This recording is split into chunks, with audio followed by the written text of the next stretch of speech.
So what happened with Julian Lopetegui, Mohammed Kudus, Edison, Alvarez, and Jean-Clair Todibo? Why did those players appear to lose interest in playing for the manager? I'm going to try and address those incidents from what I've learned, and this has not been corroborated from two sources, but the actual reasons surrounding it all, the underlying cause, has been confirmed. Mark Noble was quoted in the Times yesterday. Well, he wasn't quoted. They were talking about him saying he was instrumental in Julian Lopetegui's sacking after West Ham stars made complaints about the language problems at West Ham. I'm not talking about bad language. Well, it was kind of bad language. West Ham icon Mark Noble wanted a change of manager after learning that players had struggled to form direct contact with sacked boss Julian Lopetegui, reports claim. The former midfielder wields significant power within the Premier League club as their sporting director. Lopetegui was finally put out of his misery after persistent rumours of his impending departure. Saturday's 5-1 mauling by Manchester United was the final straw. But the Spaniard had been walking a tightrope for some time. It's said that Lopetegui used his technical coach, Edu Rubio, as a go-between for players as he speaks fluent English. However, some stars complained that they wanted more direct contact with their head coach. According to the Times, Noble was made aware one of those complaints and came to the conclusion that a change in manager was required. The 37-year-old is close with the players, Noble that is, many of whom remain from his time as club captain. So what that tells you is that Julian Lopetegui used his coach as a go-between. Edu Rubio was basically his nominated translator in the dressing room where Lopetegui largely spoke Spanish. So I guess that's why he wanted to bring in so many Spanish-speaking players. But the thing is, we also brought in French-speaking players, and we've got players there like the Czech boys. They speak good English, right? As does Todibo. He speaks good English. So what you've got is a manager giving a team talk, typically, a team talk before a game and at half-time, standing in the corner of the dressing room talking to Edu Rubio, and Rubio giving the team talk to the team, translating it and giving it to the team. And then occasionally you'll see them break off into a discussion with each other, and the players are looking at each other wondering what's going on. Well, this led to 3 different incidents, okay? And this is, from a very good source about what actually happened in each of these. And again, you can choose to believe the facts of this or don't. But, this comes from a source who's been very, very reliable to me in the past. So it's up to you. I buy it, but you might not. Let me know what you think in the chat. So look, first of all, incident number 1 was the Liverpool away game. J-Lo, he had his team of coaches take the halftime team talk. So he didn't relay it himself. This time, he wasn't doing the Spanish thing and being translated. He was literally just standing there, and it was spoken in Spanish amongst his coaching staff, making head gestures towards certain players, talking about them, but not engaging with them personally. So Alvarez asked the coach what he was saying, and they refused to tell him. Alvarez squared up to them and demanded to be told. They said he was lazy and not tracking back. He blew, and he went for him. They continued to waffle and then told him he was off. At that point, I think Bowen and one of us stepped in. Poor Bowen, he's had to put up with all this, hasn't he? He's had to put up with all this as his first little period as captaincy. He's had nothing but flashpoints. It's amazing he's played as well as he had, given all the distractions he's had. Example number 2 is Jean-Clair Todibo, and this was the Brentford game. So exactly the same as the situation I just described. Coaches were picking him out and making head gestures towards him, and then dropping his name randomly into a chat. And Todibo got up and demanded to know what they were saying.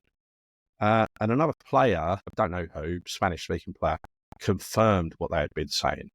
This is reminiscent of the players talking about Moyes and Moyes demanding what they'd been to know what they'd been saying last season. Remember, he said, this is whoever translated said that they were saying about Todibo that he's too slow and looked overweight. He flew at J-Lo and had to be restrained, but he didn't hit him. They might have touched heads apparently, but he didn't hit him. Again, if you buy this story like I do, then Todibo's not guilty of smacking the ex-coach. Finally, so that's two. That's Alvarez. That's Todibo. And then finally, Kudus, Mohammed Kudus, who up until this season have been fabulous for us, right? So this was the Arsenal game. There was a build-up from training during that week. In that week, he came back from Ghana. He was very despondent about their team losing the game in midweek because he is a proud Ghanaian, right? He loves playing for his country. Steiten was seen talking to him in the corridor at London Stadium. J-Lo and his coaches hated that because they don't like Steiten. It was kind of common knowledge from day one that the coaches didn't like Steiten, right? And when he was asked by the coaches what Steiten had said about them, which he was, it's a bit intrusive, isn't it? You know, it's a private conversation. What right have you got to know? But anyway, again, take a pinch of salt if you want. They asked him what Steiten had said about them, the coaches. He basically told them to go away in no uncertain terms, and then they shoved him at half time. You know, absolutely amazing. There was also an incident at Bournemouth. You know, it was the one where Bowen was explaining the tactics coming out of the tunnel for the second half, which is just amazing. It's just amazing that we ever got ourselves into this kind of situation. And it confirms to me, more than anything else, we kind of knew it was out of character for Kudus. I feel bad having a go about him now, if this is true. And Alvarez, I've been tearing him a new one as well, like he didn't care. Well, clearly he didn't care about the manager. Because really, would you try your heart out for a manager you couldn't stand? Would you want them to do well and survive? I probably wouldn't, yeah? Probably wouldn't if they were trying to hurt me. And this guy was actively trying to hurt their careers. On the basis of that and the fact they don't like Steiten, have you got any doubt in your mind that holding off on playing Todibo was anything but deliberate? Because I haven't. I think that's absolutely what they did. I mean, I talked about him clutching the corner flag early in the season. 40 million quid clutching the corner flag, couldn't get in the team. He gets into the team, he looks like a Rolls Royce for a while. Then he's out of the team. One mistake, out of the team. Mavropanos back in. Brings him back in, bust up, then he can only be brought on for the second half. It was pathetic. He almost refused to play Somerville, even though he did play Somerville in the end, because that's one of Sullivan's signings. Guilherme hasn't got it's going to be really interesting to see if Guilherme is actually all right. And Füllkrug. You remember back to when Füllkrug was fit earlier in the season. He couldn't get a start. He kept Antonio in the team. You know, and so really, what I'm saying is I think everything I've been assuming to be true in terms of Lopetegui working with Sullivan to undermine Steiten, I think that's been pretty true. And I think there's only one reason for this, and again, prepared to be corrected on this, but I think the way it's set up at the moment is because he's a board appointment, Steiten. I think only the board can get rid of him. The board's not Sullivan, you know, he just leaves the board. So he's the chairman of the board. But he can't unilaterally get rid of Steiten. Steiten is Kretinsky's man. Kretinsky wouldn't vote to get rid of Steiten.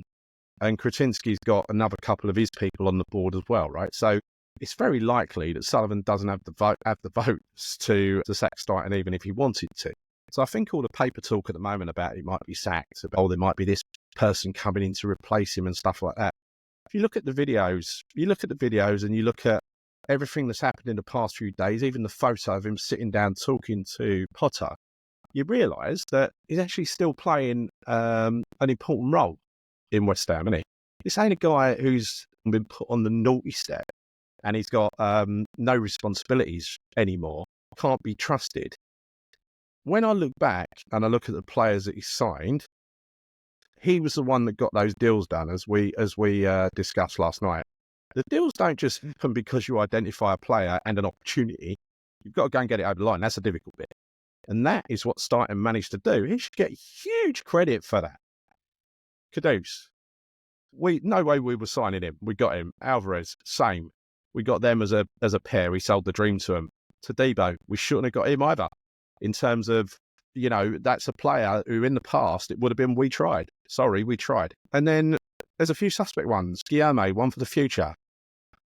One for the future who, if you remember rightly, go back and look at the news from a couple of months ago.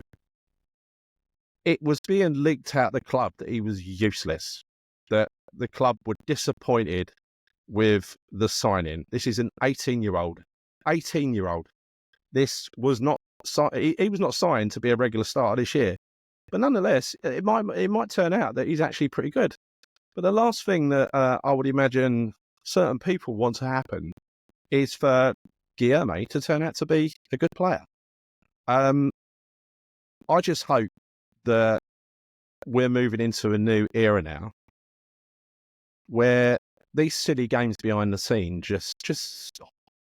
Because Sullivan set it up with Moyes so that Steiten would have no say in the signings. And I don't know why officially, why that is. Why Sullivan absolutely needs his man to be making the signings and for him to have total control over it. I don't know why that is. I don't know the details of it, but I can guess. I ain't going to say why I think it is. But the only way for this to work properly is if Sullivan butts out and actually lets it operate, lets the model operate as it should do. I've got no faith that he's going to do that, but I genuinely hope. From what I've seen, Potter is a very, very switched on bloke, very, very, very sensible, very wise. There's lots of rumours that he might have his own choice of chief scout or whatever. Chief scout is not Steiten's role. And what they were saying in those media reports yesterday was like, oh, chief scout coming in. I don't know what that leaves Steiten doing. He's supposed to be director of football, not a chief scout. He's been relegated, according to certain reports, to chief scout or a scout, not even chief scout, because, Sullivan et al. Are upset with him. They're upset with him and the fact that he hasn't performed and he's fucked up so badly, bringing in Guilherme Todibo Fulkrug. I think Fulkrug's not going to turn out to be a fuck up. I think he'll get money back on him or he'll start scoring goals for us and he'll be fine. I think Guilherme may turn out to be all right. And I'm almost certain that Todibo will turn out to be a star for us.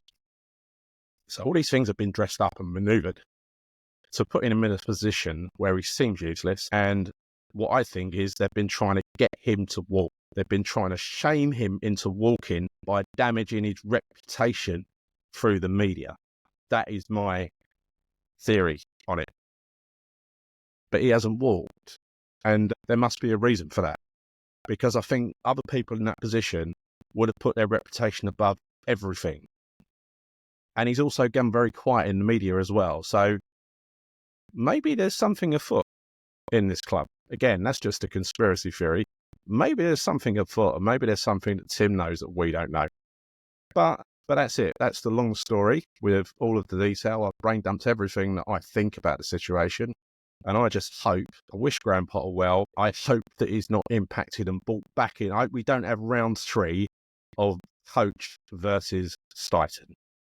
I'd rather see Steiten walk away than see that. Okay? Until next time, I'm going to find the outro. So give me a second. I won't bother. Until next time. See you soon. Come on, your ones.